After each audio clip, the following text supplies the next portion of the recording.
Hello friends, good evening. आज हम chapter 4 पढ़ेंगे, महासागर और महाद्वीप, महाद्वीपों का वितरण। ये फर्स्ट पार्ट है। इसका सेकंड पार्ट सेकंड वीडियो में डालूंगी।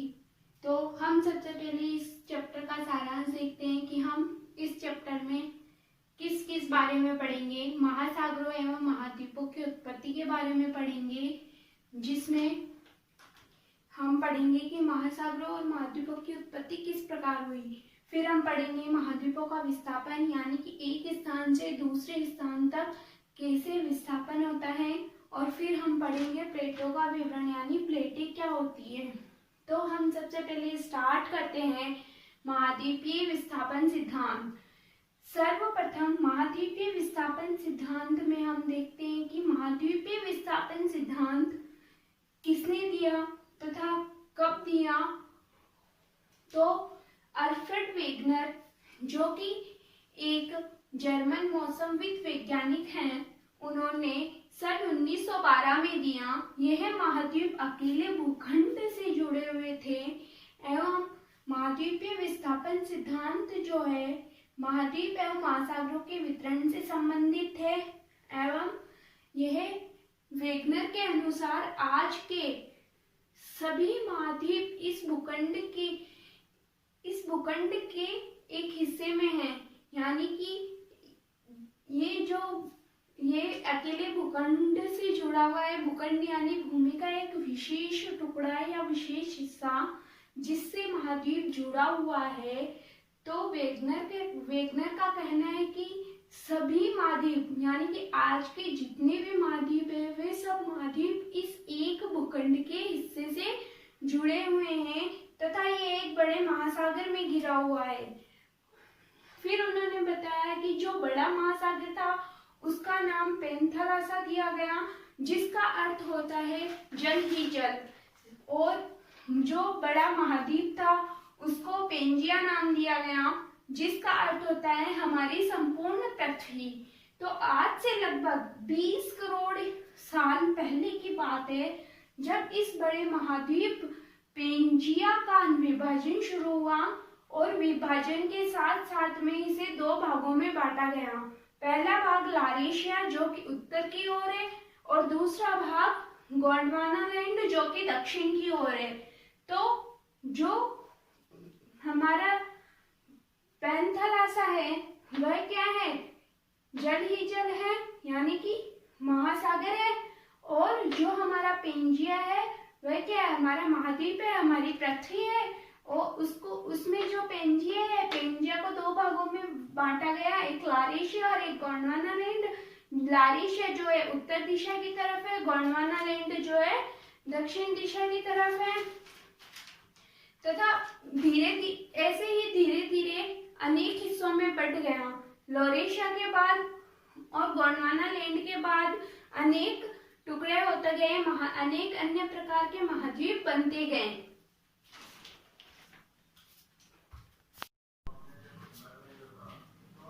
अब हम नेक्स्ट टॉपिक पढ़ते हैं कि महाद्वीपीय विस्थापन के पक्ष में प्रमाण, यानी कि जो अल्फ्रेड वेगनर ने अपने प्रमाण दिए।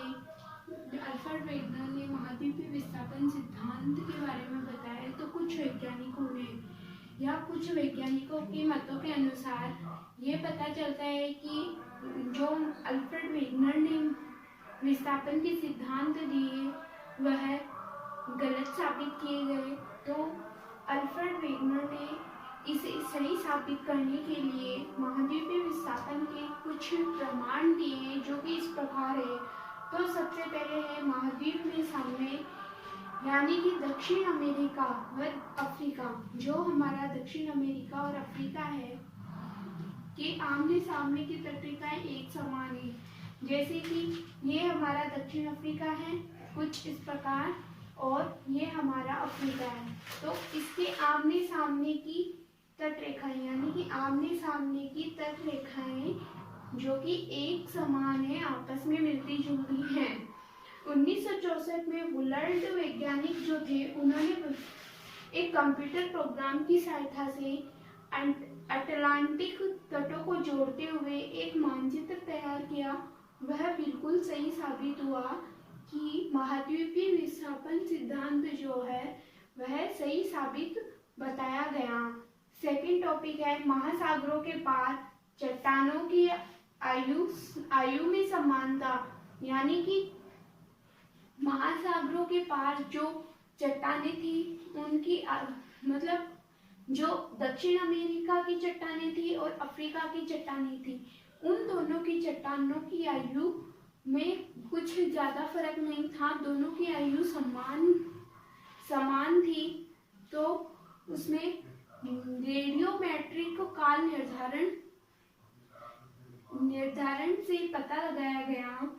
रेडियोमेट्रिक जो महाद्वीप की चट्टानें कितनी पुरानी है, रेडियोमेट्रिक से हम पता लगा सकते हैं। ये एक प्रकार का यंत्र है।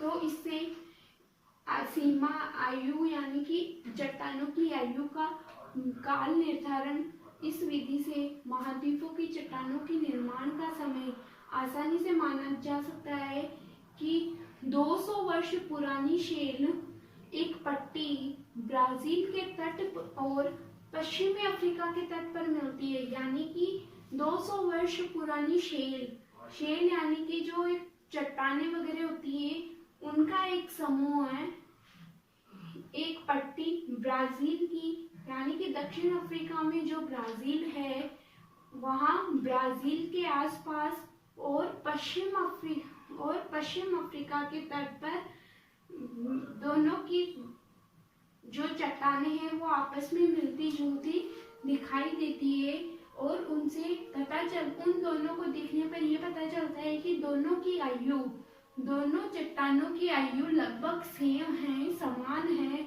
और यहाँ पर पाए गए समुद्री निक्षेप भी जुरेसिक काल के हैं। समुद्री निक्षेप यानी कि जो समुद्र के अवशेष है, ये हमारा बीच में समुद्र है, दक्षिण अफ्रीका इस समुद्र के इधर है और अफ्रीका उधर है, अमेरिका।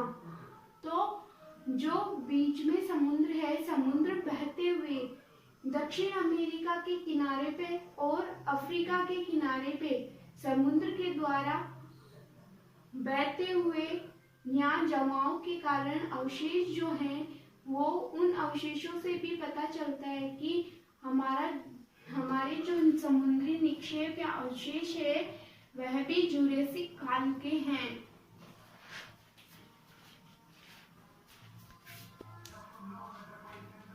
नेक्स्ट हम महाद्वीपीय विस्थापन के पक्ष में प्रमाण, इसमें हमने पहले हमने पढ़ लिया कि आयु में समानता पढ़ ली। अब हम पढ़ेंगे टीलाइट। तो हम सबसे पहले जानते हैं कि टीलाइट क्या होता है। ये एक अवसादी चट्टान है जो कि हिमानी निक्षेपण से बनती है। हिमानी यानी बर्फ के जो निक्षेपण होते हैं उनसे बनती है तथा गोंडवाना श्रेणी के आधार तल में घने टीलाइट है, यानी कि गोंडवाना श्रेणी यानी कि जो हमने अभी पहले पढ़ा था कि पेंजिया के दो भाग हुए, एक तो लारेशिया और एक गोंडवाना। जो गोंडवाना लैंड है उसके दक्षिण में यानी कि उसके आधार तल है वहाँ हमें टीलाइट के कुछ निक्षेप या अवशेष हम मान सकते हैं, अवशेष देखने को मिलते हैं। तथा भारत में अफ्रीका और फॉकलैंड, मेडागास्कर, अंटार्कटिका, ऑस्ट्रेलिया, यहाँ पर भी हमें टीलाइट की अवसादी चट्टानें देखने को मिलती है। यहाँ पर समुद्री निक्षेप के आसपास हमें ज्यादातर देखने को मिलती है तथा इसमें ये सब देखने से या ये सब हमें पढ़ने से यह समानता का पता या स्पष्टता हम कर सकते हैं कि इन स्थलखंडों के इतिहास में भी समानता रही होगी, यानी कि जो इनके स्थलखंड है इनमें भी समानता रही होगी। इनको देखने से पता ये चलता है कि ये हमें देखने से पता चलता है कि ये जो दक्षिण अमेरिका है और अफ्रीका है, ये दोनों चट्टानें जो है, जो बाद में जाके अलग हुई, पहले ये एक ही थी। जिस प्रकार हम पजल को जोड़ते हैं, जिस प्रकार हम पजल को जोड़ते हैं और उसका एक खाना रेडी करते हैं, उसी प्रकार हम इनकी तट रेखा को जोड़ेंगे तो हमें पता चलता है कि हाँ, दक्षिण अमेरिका और अफ्रीका ये पूरा एक ही हिस्सा था, या इन दोनों में हमें समानता दिखाई देती है। इसके बाद हम पढ़ते हैं पलेसर निक्षेप। लेसर निक्षेप में क्या होता है कि जो गाना तट पर सोने के बड़े निक्षेप की उपस्थिति है, सोने की शिराएं ब्राजील में पाई जाती है। यानी कि जो अफ्रीका है हमारा, अफ्रीका में जो गाना तट है, गाना तट, यहाँ पर हमें सोने के यानी कि गोल्ड के बड़े बड़े निक्षेप मिलते हैं देखने को। तो उन सोने के निक्षेपों से वह निक्षेप सेम ब्राजील में भी पाए गए, यानी कि इस ब्राजील में भी देखने को मिले और घाना क्षेत्र में भी देखने को मिले।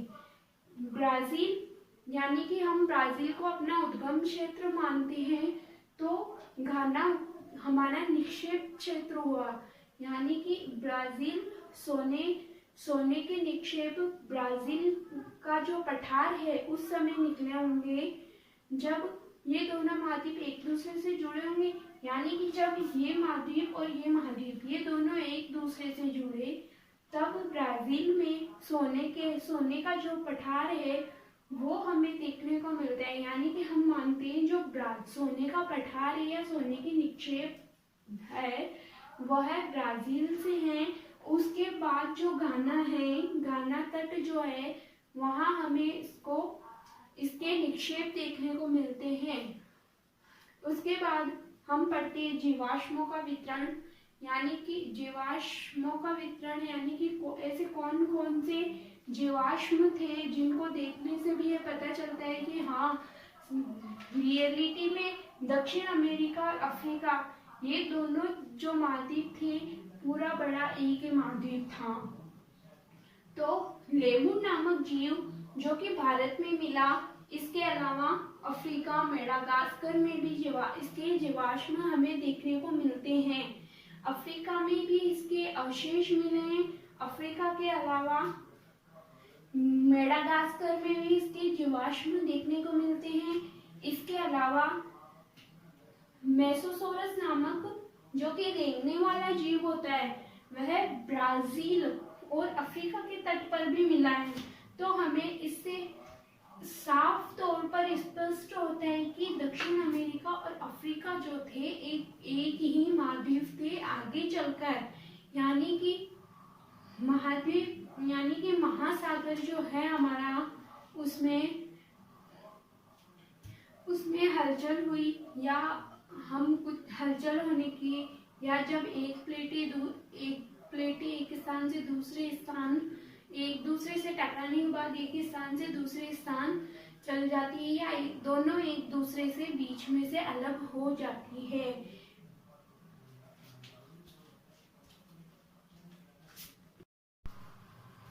अब हम नेक्स्ट पढ़ते हैं प्रवाह संबंधी बल। प्रवाह संबंधी बल को दो भागों में बांटा गया। फर्स्ट पोलर या ध्रुवीय बल और सेकेंड है ज्वारीय बल। तो हम सबसे पहले पढ़ते हैं पोलर बल क्या होता है। तो पोलर बल यानी कि जब पृथ्वी पश्चिम से पूर्व की ओर घूर्णन करती है तो इस तेज गति के कारण महाद्वीप इसके साथ घूर्णन नहीं कर पाते और उनमें विखंडन हो जाता है। यानी कि जब पृथ्वी पश्चिम से पूर्व की ओर, जब हमारी पृथ्वी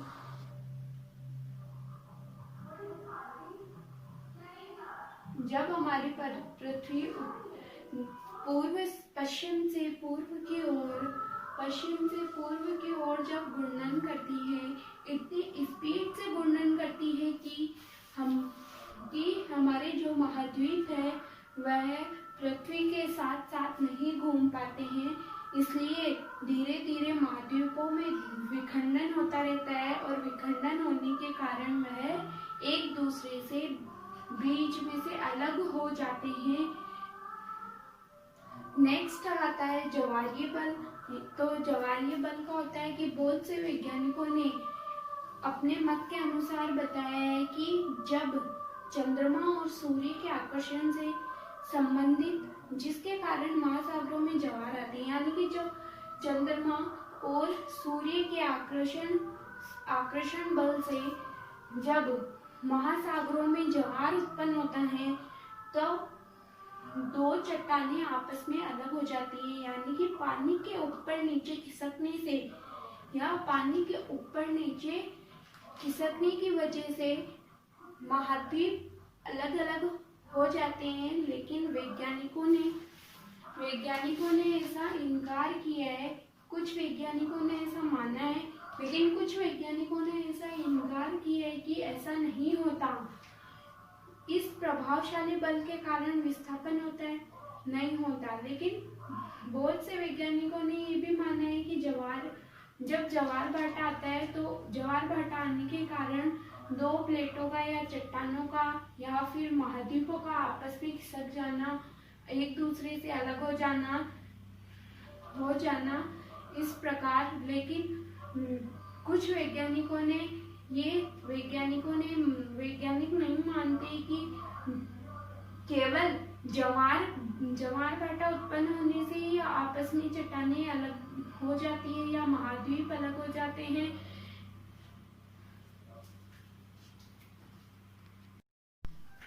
अब हम नेक्स्ट पढ़ते हैं संबंधधारा सिद्धांत।